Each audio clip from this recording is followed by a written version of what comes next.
Hello, I'm Richard Planas, and this tape is going to be on the beginner Kenpo forms. And let me talk about the forms here for a second. We have a saying that Kenpo forms, unlike most other systems forms, do not represent an imaginary fight. Kenpo forms teach what we call the rules and principles of motion, that everything has a reverse and an opposite, and you're given an example of that. In fact, when I ask my students, what's the definition of Kenpo forms, I like to hear them say, Kenpo forms teach the rules and principles of motion, that everything has a reverse and an opposite, and you're given an example of this. See, now, in the forms, we are doing two things. We are combining the upper body and the lower body together. In other words, up until this point, we've done what we call our hand isolations, where we've stood in a horse and just worked your upper body. Remember, that's the definition of a horse stance. A horse is your basic training stance for training the upper body only. So we just get in our horse to represent sitting in a chair, and we isolate the hands and do our hand isolations of our in, out, up, down on our blocks. And then we get away from hand isolation and we go to foot and leg isolation. Like when we work our stances, we'll just get in your stance and your hands can be basically anywhere, because all we're doing now is the lower body of moving with our footwork, our stances, our kicks, whatever. So we've, again, isolated the lower body away from the upper. So the purpose of the forms is to combine the upper and the lower body together and make them work in unison. So, again, those and-thens are gone that we talked about earlier, as we want to what we call solidify your base the same time you solidify your block. To point this out from looking is an example of improper motion is like if I did the block and then got in my stance. Or if I made sure that I was in my stance and then did my block. Again, I'm doing isolation, or I separated the two apart. And the purpose, again, I said we want to combine that together with the proper body mechanics. Now, let me point out something about pivoting. There's what we call the right way and the wrong way to pivot. And that is that you can pivot, if you're looking at the feet, you can pivot off of your heel, or you can pivot off the ball of your foot. See, we generally teach that you never pivot on the heel, because it creates an and-then and a float. Now, let me point out what I'm talking about. Now, first of all, the way I teach people to drop back into a neutral bow is your basic fighting stances. I have you just like take a couple of steps forward, normal, and this will put your feet at normal everyday width. And if I want to right neutral bow, for example, if I drop my left foot just straight back and pivot on the balls of your feet, you will come out in a neutral. And by pivoting on the heel, you get a smooth sink and settle in one move. If I was going to pivot on the heel, I would have to alter this line to be open, because I'm going to gain some ground by pivoting this in. So to get my proper alignment, I would have to open my center line more to take that in consideration. But the main thing is being from the step back to have to pick up the ball of my foot. Now, you notice that I'm exaggerating this. It doesn't have to come up a lot, but the principle is still there. So I have to unload my foot, turn it, and then set it down. I say, oh, I need a little bit more here because I did that extra move. See, so this is one of the reasons that we don't like to pivot on our heel, is it causes the base, float, and then settle in, instead of the step, twist, and settle in one move. Okay, so most of the time when we move, this is what we're looking for. So from here, we'll take it right into the forms. Okay, the first form we do in most schools is what we call short form 1. And this again is just doing the 4 basic blocks of the standard inward, outward, upward, and downward. What we say is first facing the 4 walls.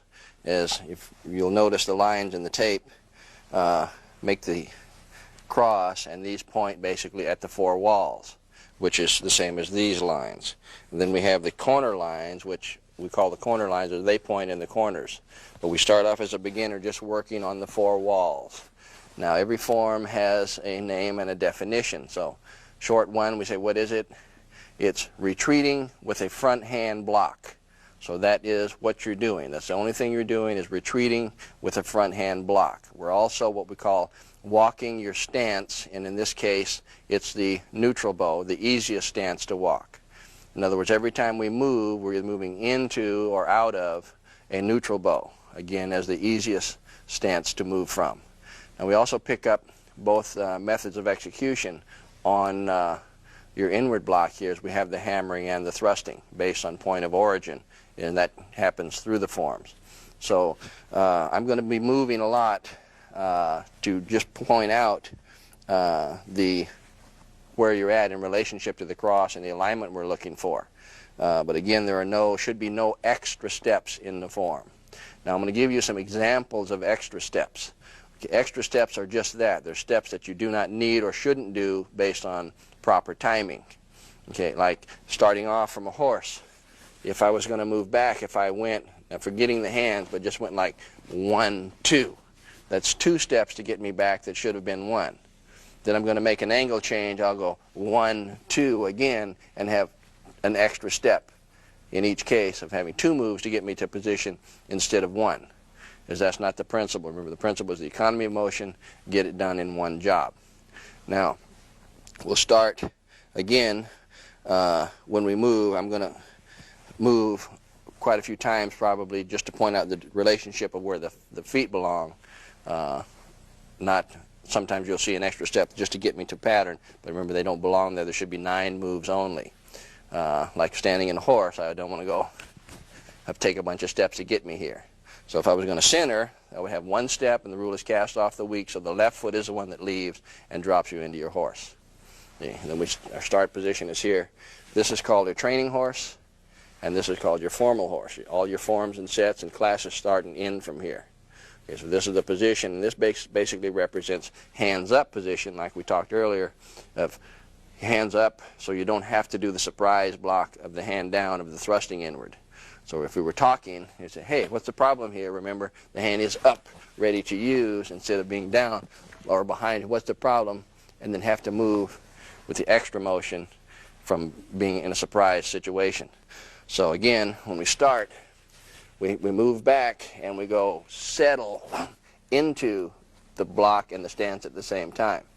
And then when we move again, I want to point out something else, is what we call a twist through as opposed to a step through.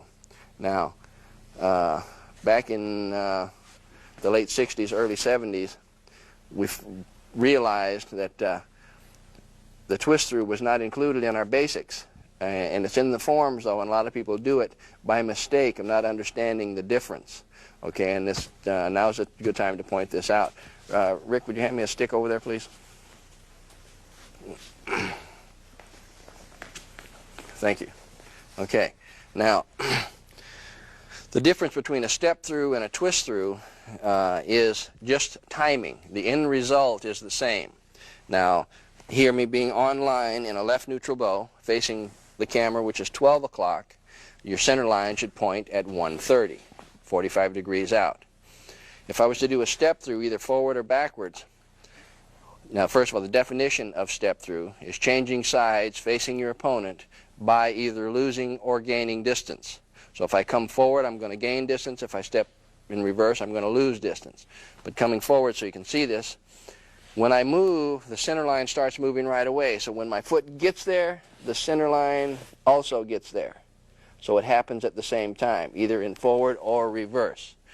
In a twist through, you get either the distance and then the rotation, or the rotation and then the distance. So example, I would say, move forward, keep this line, get the distance, and then pick up the rotation. See? Get the distance, and then the rotation. Or you can get the rotation, and then the distance. See, everything has a reverse and an opposite.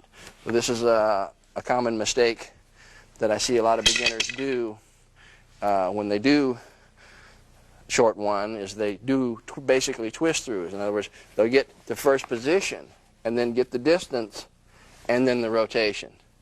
And that's a broken timing. Again, that goes back to like isolation. You isolate the 2 parts from each other. So we want to watch our twist throughs here.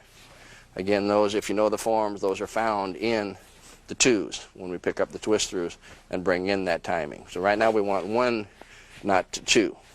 So when we move, we're going to start centered.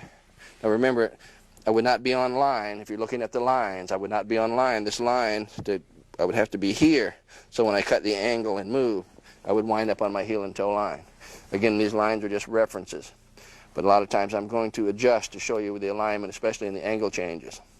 So we had our first move. Remember, the hands were here. That represents hands up. So when you move, you have the hammering inward. Then the second move comes from what we call a false unrealistic position, which is cocked on your side. See, we started in our training horse, we started here. And this just says, this is a place to put it, like the gun in the holster, while we look and study one thing. And put that in the holster while we study the other hand. Our hands in Kenpo are generally never here. They're always in a realistic fighting position. But because we're doing single moves, we look at it as a single move, and we chamber or put the other one in the holster cocked. See? So when we moved, again, to get the center line correct, we move back and cut the line. Now also, talking about footwork, is everybody should be familiar with what we call the V-step or the L-step. Now, V-stepping or L-stepping is when we do this type of motion. See? Close and use it for changing directions many times. There's a rule or principle that follows, and we say we never V-step to move away from a person, but we always V-step to move into a person. The reason being, we close our center line and we pick our line of entry. So where do I want to be? See? So the reason for this is, if I move, like just working from the front, you have to imagine yourself as an opponent, the camera as an opponent. If I'm standing here and a person moves on me, if I bring my feet together before I step back, I haven't done anything with the target. See, the target position and depth has not changed. So that's my first move, and then my second move is going to move me away. See, so if I cut the angle and just cut straight on an angle, I lose ground the same time the foot moves.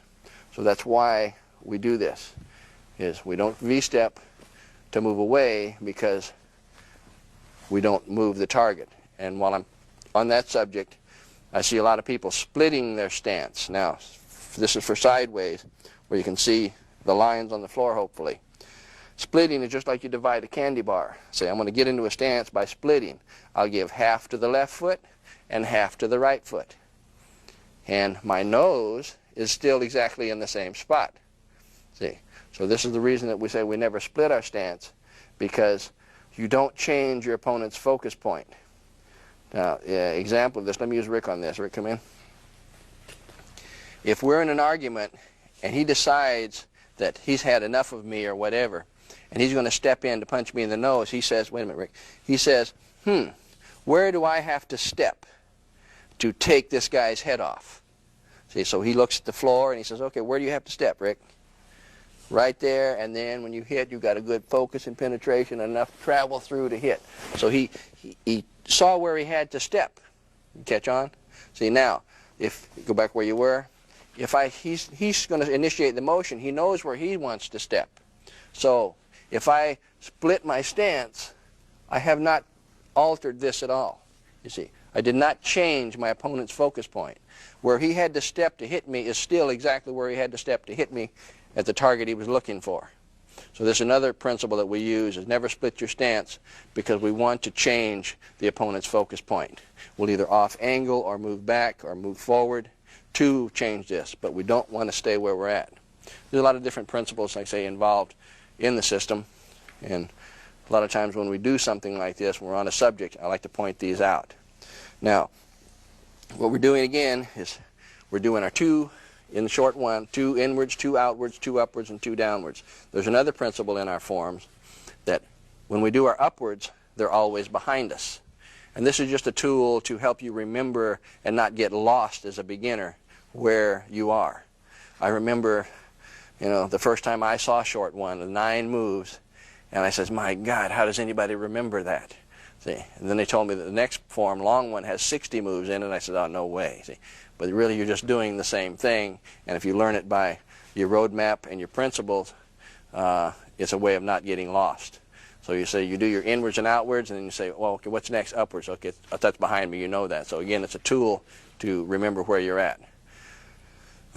We just to be different, like if you study other systems or are familiar with other systems, you'll notice that most other systems, when they cover, meaning turn around to go the opposite direction, that they do it with a downward block, and we just be different and do it with an upward block.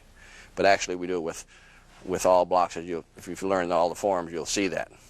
Now, again, when we move away, we're settling with your stance and your block, and we don't want our twist through, so when we start moving, we're actually using a cat through or cat transition, and we move. The second block comes from your hip up, and there's where you pick up the thrusting. So you have both the high hand says hammer, the low hand says thrust. So you picked up the two inward blocks to 12 o'clock on that line. Then we have our first angle change.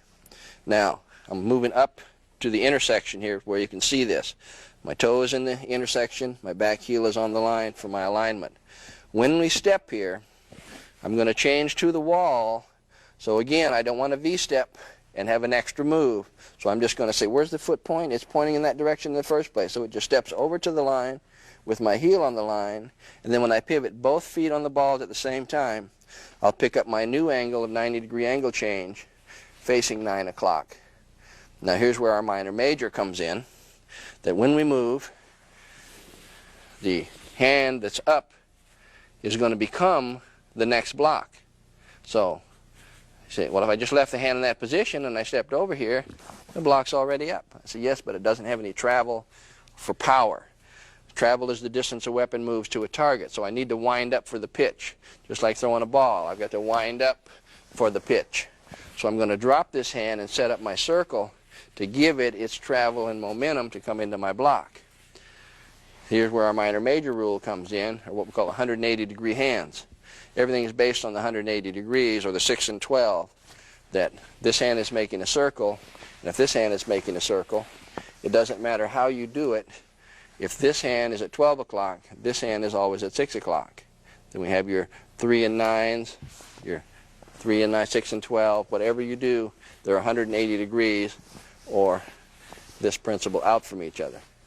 This line is the same as the horizontal line, as one is always cocked and one is always striking. Cocking and striking at the same time this way now. So when this hand drops, I have to fill that void with my minor.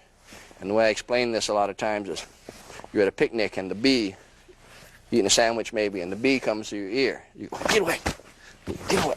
And that's all you're doing, is you're brushing the bee as we move over, and then the solidify comes in with the block.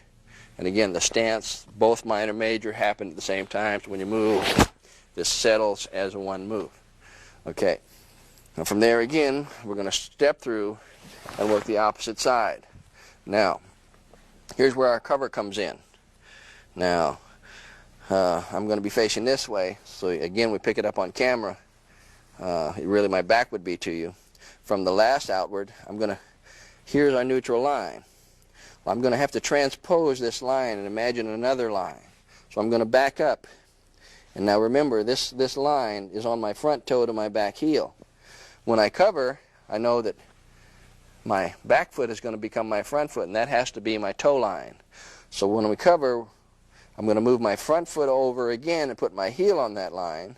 So when I pivot, I now pick up my toe line to my heel line facing the opposite direction. So you have to make that step over, what we call add the cover angle. Again, if it's going to cover again, I would say add the cover angle and pivot, and you come out heel toe. To do it again, add the cover angle and pivot, and you'll notice that I'm walking toward the camera, and this is what you would do to catch that angle. Now, back to first position, so when I moved, when I stepped over, I'm going to pivot, and you'll notice that my last outward is already in position, so when I turn, there's my minor inward, and then the upward comes outside of it. Then to move away with my step through, which really I'm using the cat position, remember, becomes the inward and the upward happens. Now, here this will show up on camera from here, moving back to the intersection, so I have to go back to face 12 o'clock. So now my left foot steps to the line to put the heel on the line, And when you pivot, you pick 12 o'clock up again, and this is with your first downward. Now back to the transition, when the upward was up, here's where we get into the difference between application and alternation rule. I might have talked about earlier, if not it'll come later on, is in alternation, if I just used my right hand, the next move has to be my left. But now we're applying the principles and the rules, so my right hand is the one that's cocked. It has the travel for the downward block, but I'm still going to put in my minor. So when I step over, the left hand becomes the minor inside downward palm up to give me my opposing force, rip the rag principle, to do my downward block. Then this turns in my second one to become my inside downward as we move away and settle with. And then as your last position to step up to the close. Now, around to the close rather. Now, that's another, I'm going to point this out, what we call the last step. Your brain, is most people, especially beginners, do this a little bit wrong or off, is your brain says, oh, I'm done with the form, this is my last step, and you lose your stance from here. Now what I mean, you can see this on my back foot. When I did my first downward, I'm both feet point in the corner where they belong, and I know that I have one move left to go. So when I move, you wind up like, I'm exaggerating this. See, this foot is already half to the closed position because your brain's telling you you're done with the form. So you have a bad stance in the last move, then when you come around to close, it moves very little. Okay, that's something that you should try to avoid, is in the last move, you want to keep moving just like there's much more to the form, and don't let your brain tell you, oh, you're done really a step early or a move or a stance early. See, so when you move into the last position, you're still going to have your feet, let me get them the angle here, your feet are pointing at 7:30. Don't let this foot creep around and be half done, what we call half done already. And then from the block, you let, again, you don't want to extra step. You don't want to go 1, 2. That's a common, very common to see. So you let the leg that's going to move, which is the left leg, start to cut the angle, and it will pull in both feet to square, and it becomes and settles solid as one move. Okay, so this is what we're trying to do, is work in all these angle changes with no extra moves and solidify your base with the block. And that's the, again, the principle that you're learning in long one. Excuse me, short one, not long one. Long one is the next form. And all we do is we take, in our series of beginner forms, we take this in, out, up, down principle and just add to it and change it in all the different combinations and possible ways to do it. Now what we've done here, remember the definition of this form is short one is retreating with the front hand block, walking your neutral bow. And that's all we've done up to this point.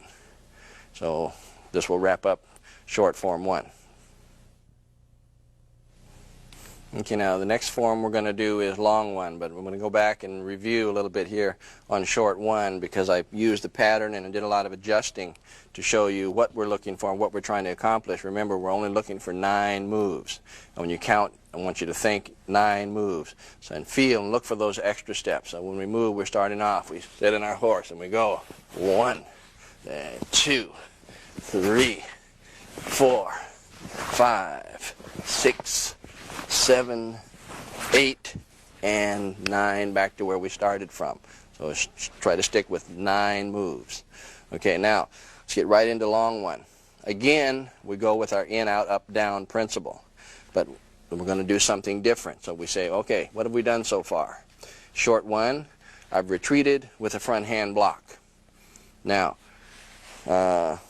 before I do this, this reminded me that most schools, when we do short one, we do both sides, right and left side. I tell people all the time, back in the 60s, we didn't make people do both sides of the forms because they're built in. A lot of people don't realize that the second half of long one is the left side of short one, plus adding to it the new material. And I'm going to point that out when we get to that point. But now to continue into long one, we're still going to do, all we're going to do when we do long one is we're going to repeat short one, but we're going to add to it. So again, we say we retreated with a front hand block, what can I do now different? Well, let's add a counter. So we're going to counter with the rear hand and use a punch. Now, when we do, we learn the stance change that comes in and the reasoning why we do it. We've already should know, basically, that you learn before we get to the forms in your isolations, that when you use the front hand by itself, we basically stay neutral. When you bring the rear hand in by itself, you should use a forward bow. And that's the single rule, front hand neutral, rear hand forward. You're going to find that in the forms, when we use both hands at the same time, you can be either way and you will be either way. You're going to find in the forms that sometimes you'll be using both hands together in a neutral, and sometimes you'll be using both hands together in a forward. The rule of front hand neutral, rear hand forward is when they're used singly. And that's what we're doing now, is in our progression of building, we're in our single moves.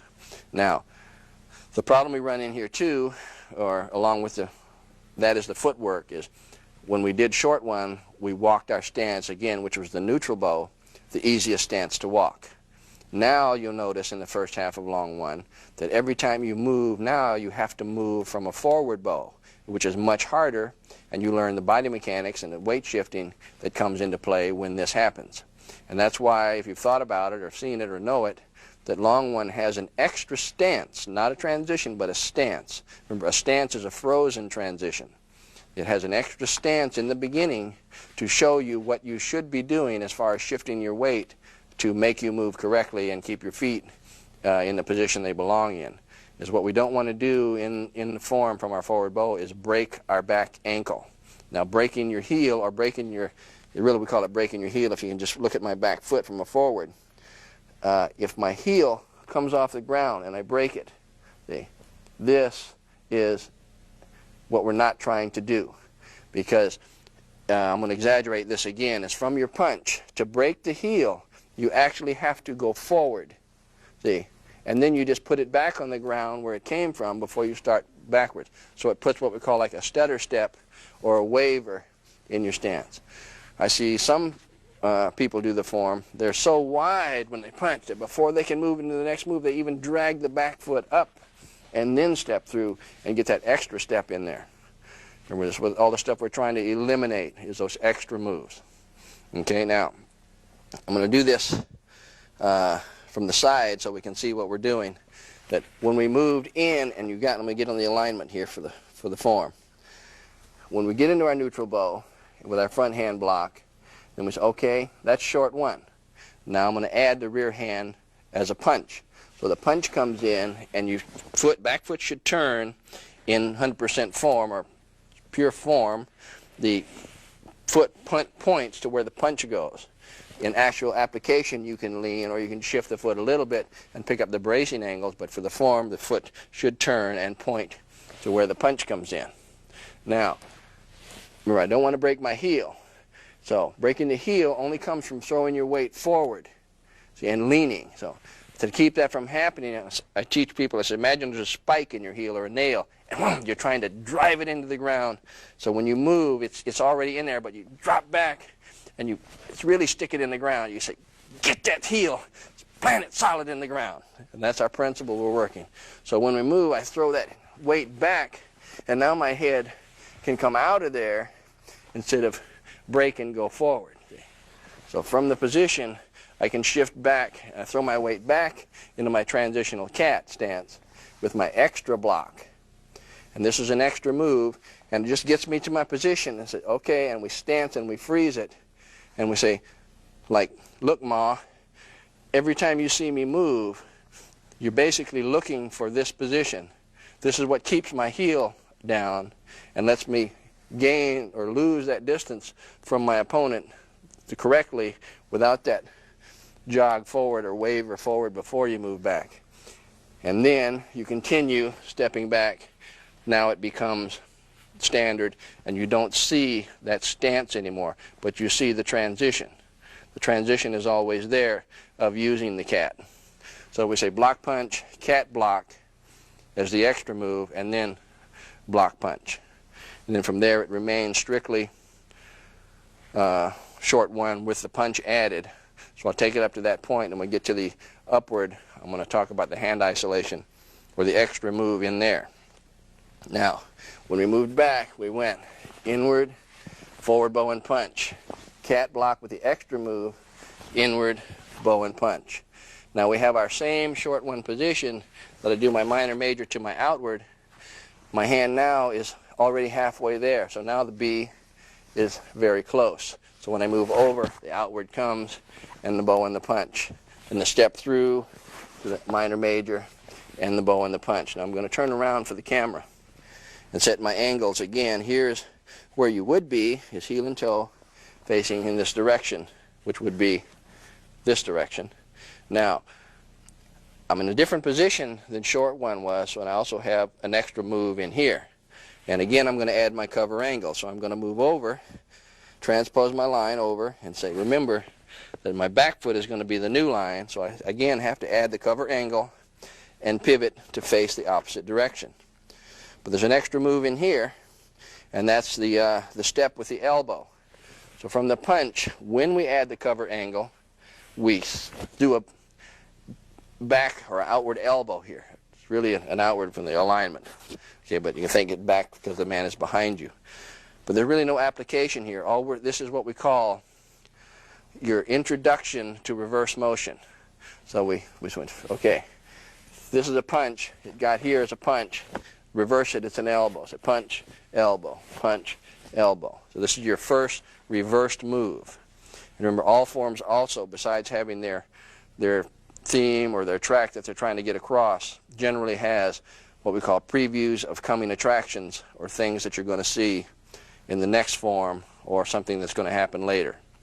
And they're done in isolation or introduced in the form.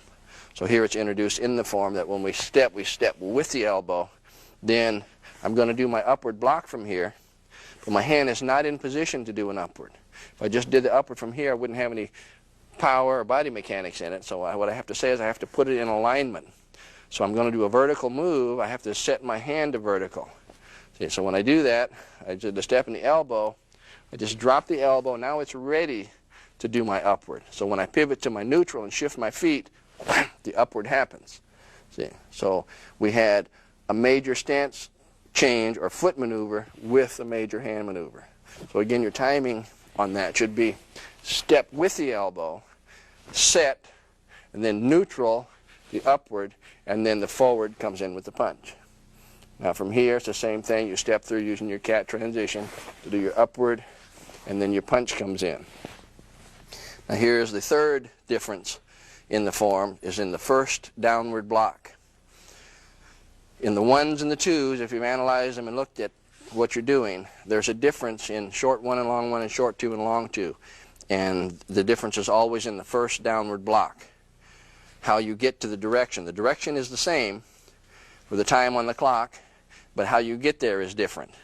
So now, to point this out, in your first downward, here's your last upward and short one. Okay, I'm going to cover 6 o'clock with my first downward. Well, how am I going to do it? I'm going to move away from the man. I'm going to move away and face 6 o'clock. So now I'm going to change this and move in. Now, why? Okay. What we say is about the ones, short one and long one. They're what we call the retreating forms. They're the get away from the guy. Beginner's forms. The reason is, beginner does not know much. He doesn't have much ammunition. So we say, when in doubt, back up. So everything a beginner basically learns is backing up. When you have enough ammunition and know what to do, then we say, okay, now you can get in there and do what you want to do. But we say only the ones retreat. From then on, we're going to advance. But remember, we made the statement earlier that all forms have previews of coming attractions. So here we have this one move in the form that says, okay, now let's move in. And we bring in the V-step principle of repeating the first move that we did to show that represents the intersection, and from there you can change directions. Remember when we started the form, we went block, punch, and we went cat, and say, now let's keep moving back on the same line, and now we're saying, okay, you're at the same position, let's use it to change directions. Then you can do that different ways, by moving away or moving in. See, so you're just coming to the intersection and saying, which way can I go from here? So we went straight in the first move. Now we're repeating it to change direction and move in and bring in that principle of the V-step and close your center line and pick your line of entry. So that's the differences in short one and long one. And remember, the twos reverse that. In short one, you move away. In long one, you move in. So when we get to the twos, it's going to be reversed, and short two is going to be in, and long two is going to be away. Only in the first downward block. Any downward after that becomes standard move away. Okay, now, so we're in our last position from the last upward in our punch. So we came to our V, our cat, and then we moved in. Now let me adjust for the line. See, with our first downward.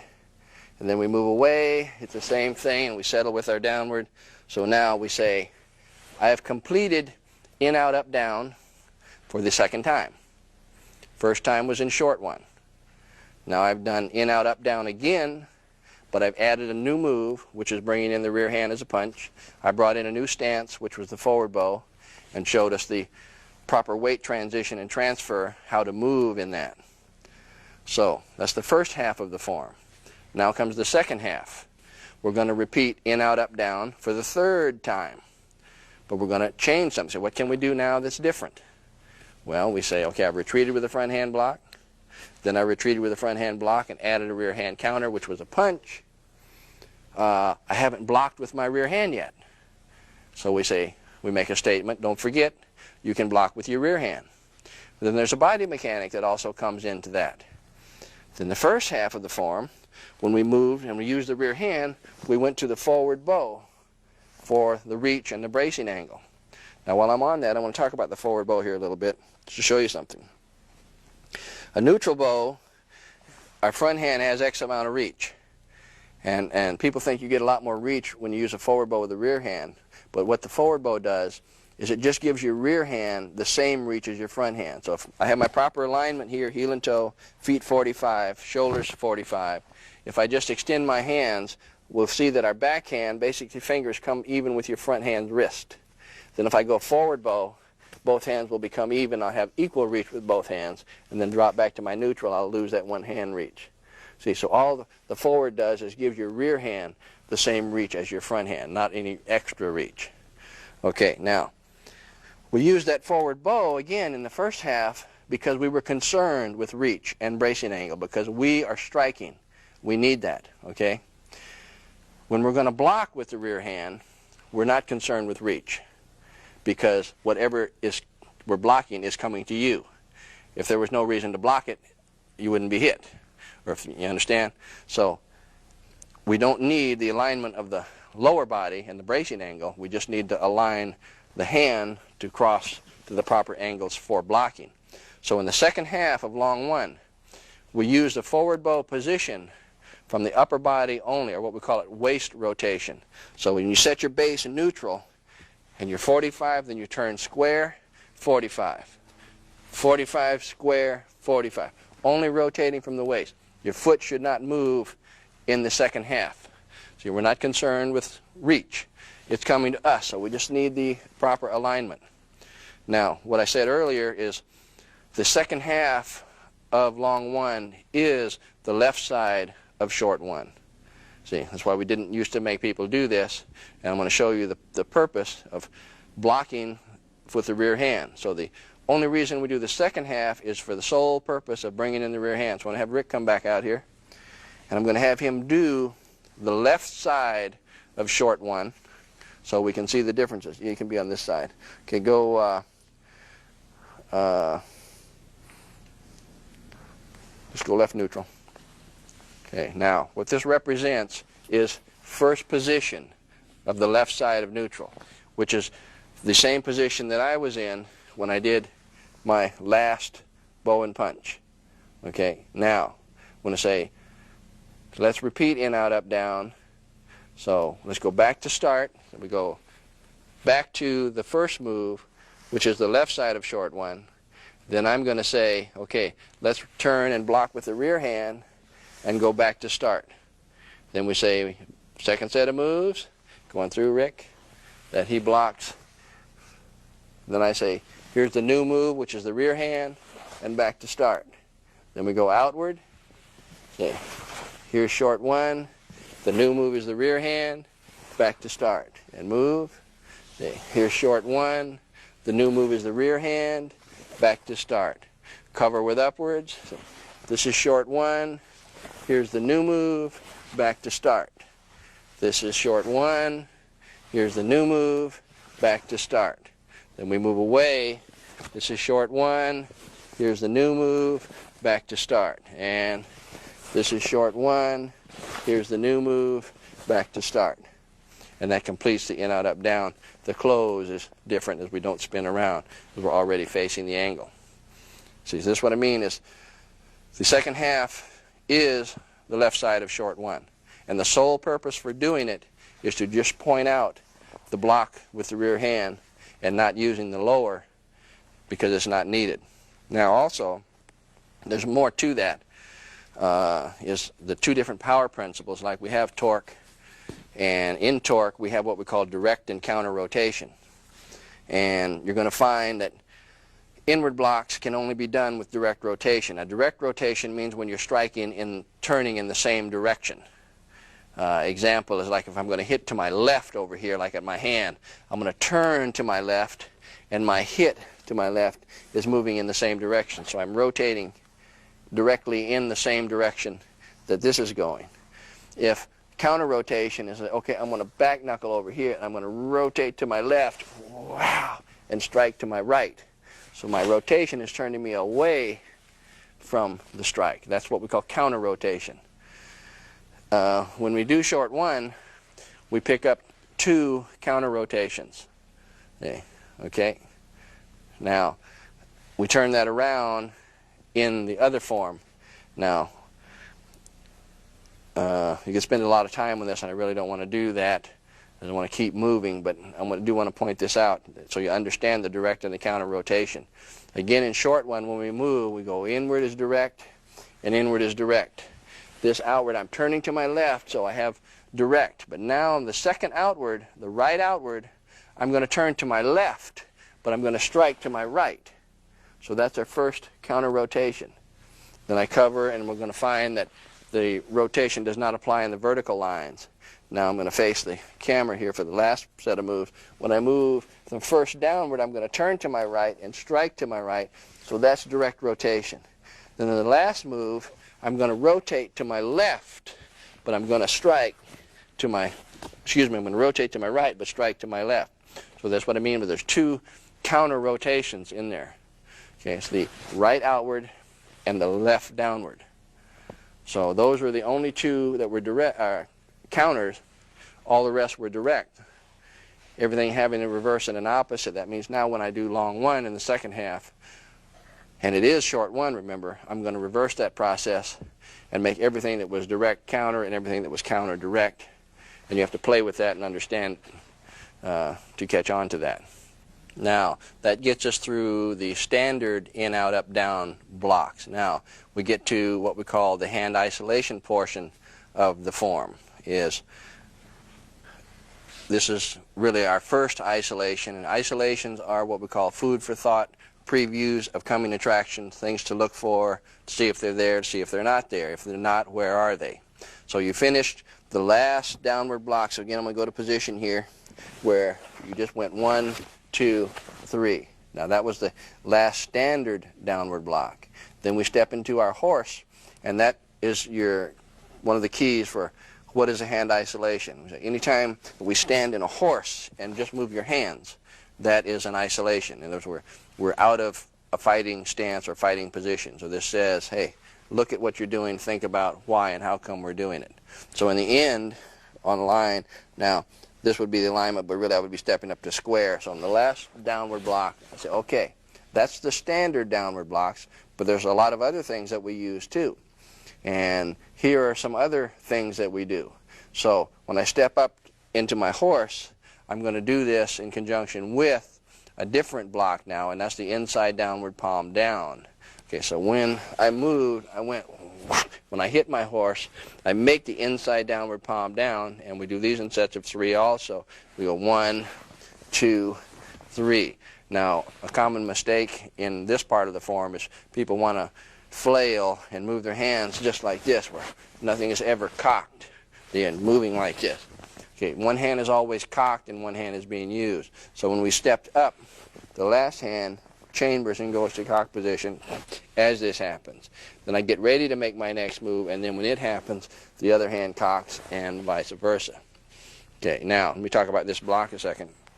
Show you how this is like a little hidden move that a lot of people don't catch on to. Remember, what we're doing in the form is blocking and countering with a punch.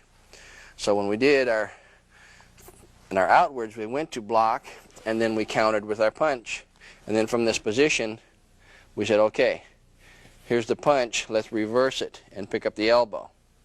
So we had a reversed strike, and we say, now we must have a reversed block too, right here. So we do it with another hand that hides it.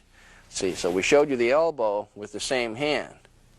See, now we're going to show you the reverse block, but use a different hand, and most people don't catch on to it. In other words, if I went here and forget I have a left hand, if I went to my right downward and said, okay, now let's reverse it.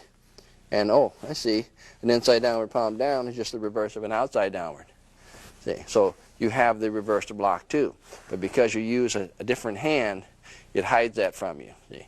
So that's what we're doing when we step up. We say, okay, don't forget, we have the inside downward palm down that we use. Then we have one called the inside downward palm up.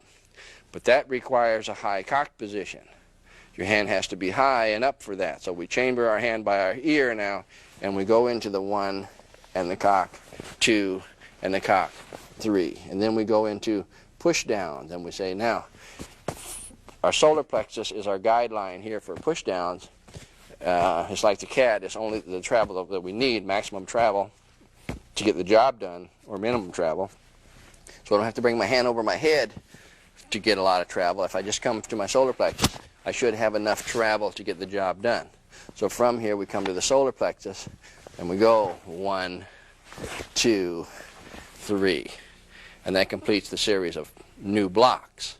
And then we go into a series of punches, and again, you used to think why, but I'm going to point this out to you here, that we throw in 2 punches to the front. And I ask people, I say, have you been there? They say, yes, that's the first 2 punches in the form were to 12 o'clock. Then we say, now let's punch the corner. Have you been there? No. Let's punch the corner. Now the corners being 10:30 and 1:30. So have you been there? I say, no.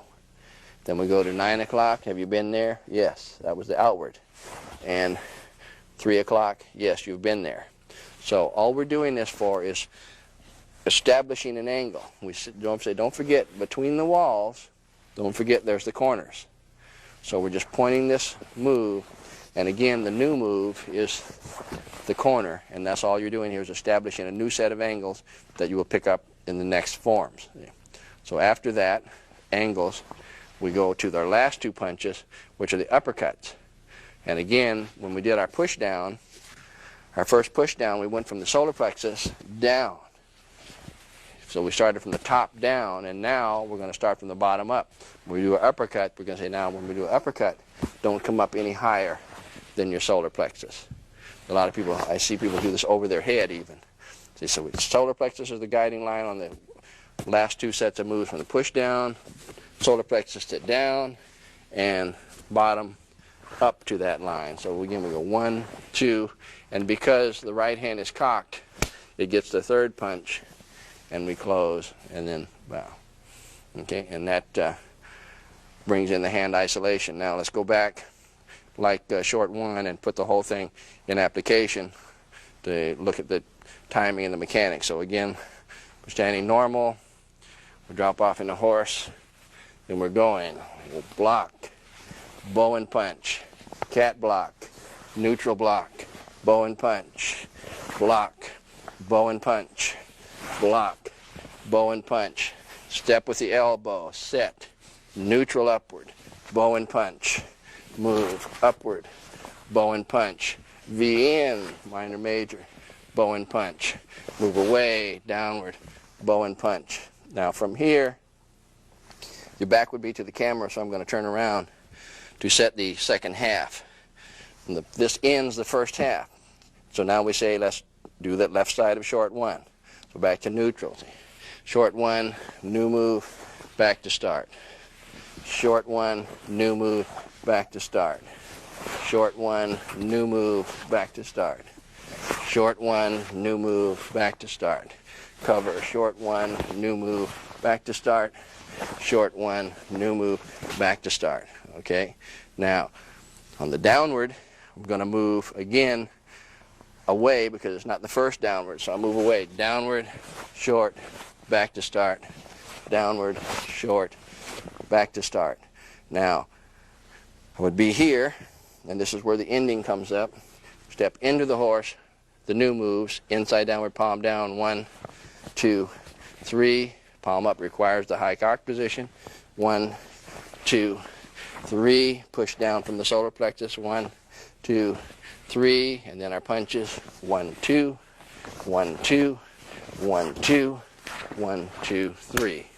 And close. People ask on this, should I look and turn where I'm punching? So it doesn't matter. Remember, you're in a horse doing an isolation. All you're doing is establishing angle. So you're saying, don't forget, we're just saying we've been here, here, and these are our new angles. So all you need to do is just establish those lines and then close it out. Okay, now that shows the form, and I did a lot of adjusting to show for the camera what I was doing, but sometimes this can get confusing, so I'm going to do the form again, and my back is going to be to the camera, but I'm going to show it, you know, again the way it should be done. I'll be naming the block though, so we'll still see or be able to hear what's going on if it is hidden by the camera. So we'll start again. We're already in our horse, so we go inward punch, inward, inward punch, outward punch, outward punch. Step and elbow, set, upward punch, upward punch. V in, downward punch, downward punch. Second half, inward, inward, inward, inward, inward, inward, outward, outward, outward, outward, outward, outward, upward, upward, upward, upward, upward, upward, downward, downward, downward, downward, downward, downward, isolation, inside downward palm down, inside downward palm up, and then we go into the push downs. 1, 2, 3, add the punches. 1, 2, 1, 2, 1, 2, 1, 2, 3, and close. And that's long one.